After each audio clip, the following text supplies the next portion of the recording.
नमस्कार, मैं हूं आपके साथ प्रिय दीक्षित। अब खबर हिमाचल प्रदेश से है, जहां पर आपको बता दें कि धर्मशाला में कांग्रेस पार्टी टिकटों का आवंटन को लेकर एक बार फिर से कांग्रेस समर्थित गद्दी समुदाय के लोगों ने अपनी आवाज बुलंद की है और धर्मशाला में प्रेस वार्ता करते हुए गद्दी नेता और कांग्रेस के प्रदेश सचिव मनोज ठाकुर ने आक्रोश जाहिर करते हुए कहा कि शाहपुर जैसी गद्दी बाहुल विधानसभा में कांग्रेस बीते 2 दशकों में अब तक 11 चुनाव हार चुकी है, जिसमें से 3 लोकसभा, 3 विधायक के चुनाव और 4 ब्लॉक समितियों और 1 नगर पंचायत का। फिर भी कांग्रेस सबक नहीं ले रही है और बार बार गलतियों की पुनरावृत्ति करती जा रही है। साल 2012 में हमसे टिकट छीन ली और इससे गद्दी समुदाय को गहरा धक्का लगा है। वहीं साल 2017 में हमारी एक बात कांग्रेस के केंद्रीय चुनाव समिति तक पहुंची कि वाकई में शाहपुर गद्दी बाहुल्य है और बावजूद इसके फिर भी गौर नहीं किया गया।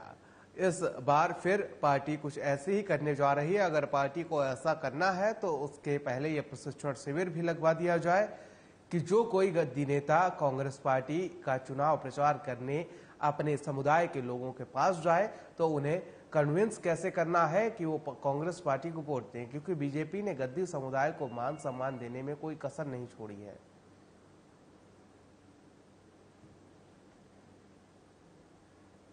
ये अनुरोध करता हूं कि जो शाहपुर विधानसभा क्षेत्र में हम 11 के 11 चुनाव हारे हैं, चाहे वो 3 एमपी के हो, 3 एमएलए के हो, 4 विधानसभा 4 ये इसके बीडीसीज के हो, चाहे नगर पंचायत के हो, हम बार बार हार रहे हैं। तो मुझे चिंता इस बात की है कि ऐसा ना हो कि हम बार बार हारने से ऐसा है कि अगला चुनाव भी हम हार जाएं और कांग्रेस के कार्यकर्ताओं का जो मनोबल गिरा है और भी इतना ज़्यादा गिर जाए कि वो कभी बेचारा उठने के लायक ना बने। इसके लिए मैं चाहता हूं कि किसी तीसरे चेहरे को पार्टी हाईकमांड अगर टिकट देती है तो अवश्य ही वो शाहपुर कॉन्स्टिट्यूंसी से जीतेगा। तो हिमाचल प्रदेश में आम आदमी पार्टी कल तक सभी उम्मीदवारों की सूची जारी कर देगी और बीजेपी आम आदमी पार्टी के प्रचार को रोकने में जुटी है। शिमला में आज पंजाब के शिक्षा मंत्री और हिमाचल प्रभारी हरजोत सिंह बैंस ने कहा कि सत्येंद्र जैन और मनीष सिसोदिया पर फर्जी मामले बनाए गए हैं ताकि ये नेता चुनावी प्रदेशों में प्रचार न कर सकें। वही बैंस ने कहा कि गुजरात और हिमाचल में चुनाव घोषित हो गए हैं और बीजेपी पूरी कोशिश कर रही है कि आप चुनाव प्रचार न कर सके। वहीं उन्होंने कहा कि हिमाचल में आम आदमी पार्टी लगातार लोगों को विश्वास जीतने में सफल हो रही है और सिसोदिया चुनाव प्रचार न कर सके, इसके साथ ही बीजेपी हथकंडे अपनाते जा रही है। आप सब जानते हैं कि आम आदमी पार्टी देश की अब तक के इतिहास से सबसे तेजी से बढ़ती हुई युवा पार्टी है।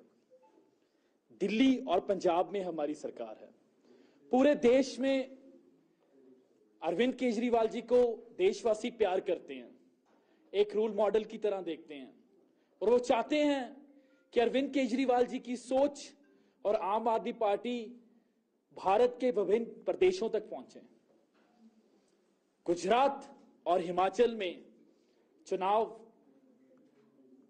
ऐलान हो चुके हैं और भाजपा की हर कोशिश है, पिछले कई महीनों से ये कोशिश है कि आम आदमी पार्टी के लीडर्स को कैंपेनिंग करने पर से रोका जा सके। तो बिलासपुर में माता नैना देवी के दर्शन करने पहुंचे बीजेपी मंडल के अध्यक्ष मंदिर ट्रस्टी राजेश चौधरी।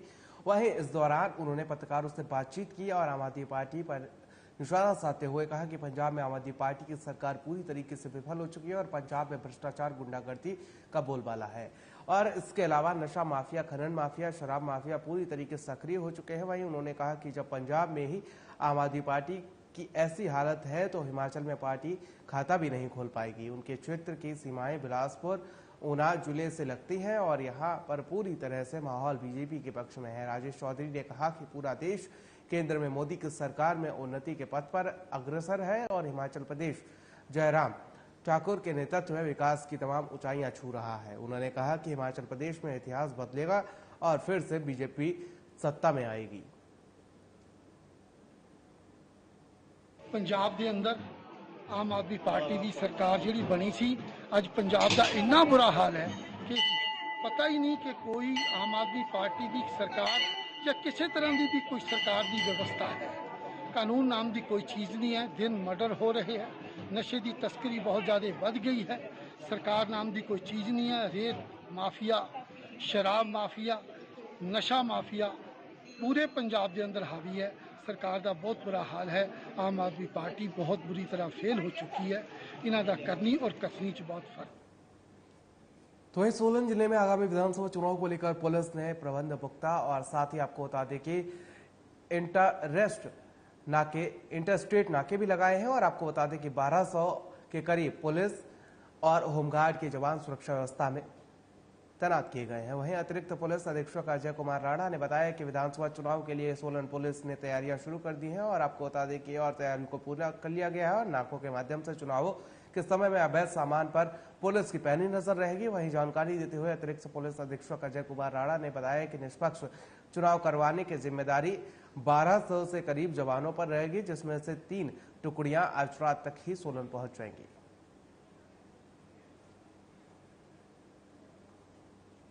लगभग पूरी तरीके से कर ली है। करीब 1200 के आसपास पुलिस के जवान इंक्लूडिंग होमगार्ड और पैरामिलिट्री जो सेंटर से आती है उनकी तैनाती की जा रही है।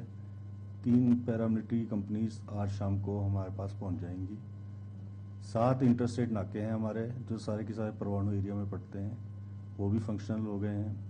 उसके अलावा 16 फ्लाइंग स्क्वाड की टीमें और 16 ही स्टैटिक सर्वेलेंस टीमें तैनात की गई। तो हिमाचल प्रदेश के सोलन जिले के कोठी देवरा स्कूल के 2 बच्चों ने कृषि के बदलते स्वरूप पर आधारित हैदराबाद में आयोजित अंतर्राष्ट्रीय कार्यशाला में भाग लिया है।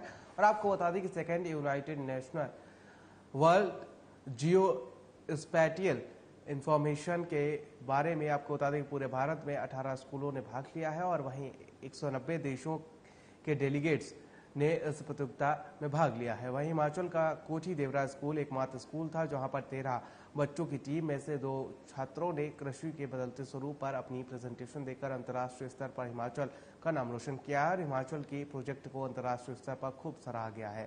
वहीं बच्चों ने स्कूल पहुंचने पर उनके स्कूल के प्रधानाचार्य ने वहां पर मिले प्रशस्ति पत्र देकर सम्मानित किया और खुशी जाहिर की है।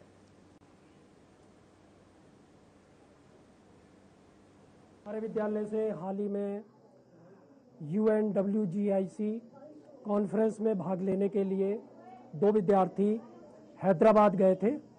यह एक अंतर्राष्ट्रीय कॉन्फ्रेंस थी जिसमें हमारे 13 बच्चों की टीम ने डाटा कलेक्शन की, फील्ड से इंफॉर्मेशन कलेक्ट की। वहाँ पर इस सारे प्रोजेक्ट को तैयार करने के लिए विद्यालय के प्रधानाचार्य श्री इंद्र सिंह ठाकुर जी ने बहुत ही सक्रिय सहयोग दिया। तो हिमाचल प्रदेश ग्रामीण बैंक द्वारा कर्मचारियों को 11वें वेतन भत्ते को एक मुफ्त नहीं दिया जा रहा है, जिससे कर्मचारियों में रोष व्याप्त है। और इतना ही नहीं, बजट बैठकों में बैंक द्वारा अभद्र व्यवहार करने और कर्मचारियों को छुट्टी के दिन भी काम पर बुलाने को लेकर आज मंडी के सेरी चांदनी में करीब 300 कर्मचारियों ने विरोध जताया और मांगे न मानने पर कर्मचारियों ने भूख हड़ताल की चेतावनी भी दी है। और कर्मचारियों ने कहा कि अगर मांगे नहीं मानी जाती हैं तो 14 नवंबर को 1 दिवसीय हड़ताल की जाएगी और 28 नवंबर को PNB के मुख्यालय यानी कि दिल्ली में धरना प्रदर्शन किया जाएगा। इसके बावजूद भी अगर मांगे नहीं मानी गई तो कर्मचारी भूख हड़ताल और अनिश्चितकालीन हड़ताल पर चले जाएंगे।